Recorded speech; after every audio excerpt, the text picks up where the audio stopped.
आज हाम्रो देशमा चाहिँ यस्ता यस्ता गीतहरू चाहिँ भइरहेका छन्, चलचित्रहरू चाहिँ आइरहेका छन् कि एउटा परिवारमा बसेर हेर्न नसक्ने छ। यसै गरी चाहिँ हामी यहाँसम्म पुगिसकेका छौँ कि अहिले चाहिँ यस्ता यस्ता गीतहरू निस्केका छन् कि त्यसका शब्दहरू कहाँ कहाँ जान्छन्। मेरो बच्चालाई सबैभन्दा पहिला सिकाउनु पर्ने कुरा के हो? संस्कार सिकाउने, धर्म सिकाउने।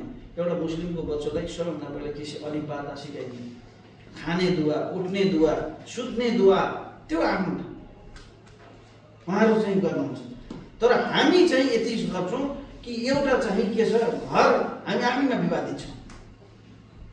एउटा चाहिँ घर बनाउनको लागि वा चाहिँ कुनै पनि ससाना कार्य गर्नको लागि हामीले चाहिँ टाढाबाट चाहिँ पण्डित बोलाउनु पर्छ कि हाम्रो घर परिवारमा कसैले चाहिँ मन्त्र जान्दैन होला र?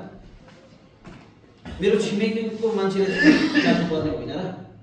यो कुरा चाहिँ के छ भने हामीले जान्नुपर्ने हुन्छ।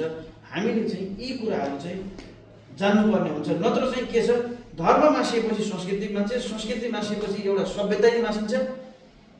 यो चाहिँ म चाहिँ हाम्रा नेपाली दाजुभाइहरूको लागि एउटा चाहिँ सानो नसिहत। हामीले चाहिँ के छ भने सत्यको खोजी गर्नुपर्छ, पढ्नुपर्छ, बुझ्नुपर्छ। हामीले चाहिँ नबुझिकन हामीले अँगाल्यौँ भने के हुन्छ, भोलि द्वन्द्व फैलिन्छ, जातीय भेदभाव हुन्छ।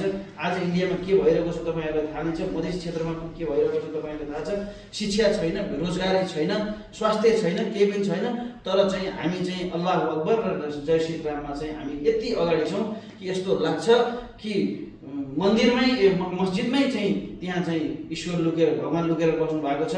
वा चाहिँ हाम्रा चाहिँ कतिपय अज्ञानी मुस्लिमहरूमा पनि यस्ता चाहिँ भड्काव एक प्रकारका यस्ता चाहिँ हामीले चाहिँ द्वन्द्व सिर्जना हुने जस्तो चाहिँ हामीहरू चाहिँ कार्यक्रमहरू गर्छौँ। यो देश बनाउनको लागि हामी तपाईँ सबैको खाँचो पर्छ। हेर्नुहोस्, जसरी चाहिँ हामी साउदी अरबमा छौँ, मैले के जानेछु, अरबी भाषा जानेछु, उहाँले जान्नुभएको छ, अर्को जान्नुभएको छ, विशाल सरले एउटा जान्नुभएको छ, राज सरले अर्को जान्नुभएको छ। केही न केही यसरी नै चाहिँ के छ भने हामी चाहिँ अगाडि बढ्छौँ। एकअर्कामा नफरत गरेर, एकअर्कामा चाहिँ भेदभाव गरेर, एकअर्कापट्टि रिस र राग गरेर यो देश कहिले पनि बन्दैन, देश अगाडि सर्दैन। बरु चाहिँ हामी द्वन्द्वतर्फ जान्छौँ। र हामी सबैलाई चाहिँ एकता हुनुपर्छ, हामी मिल्नुपर्छ। हामीले चाहिँ आफ्नो चाहिँ अरू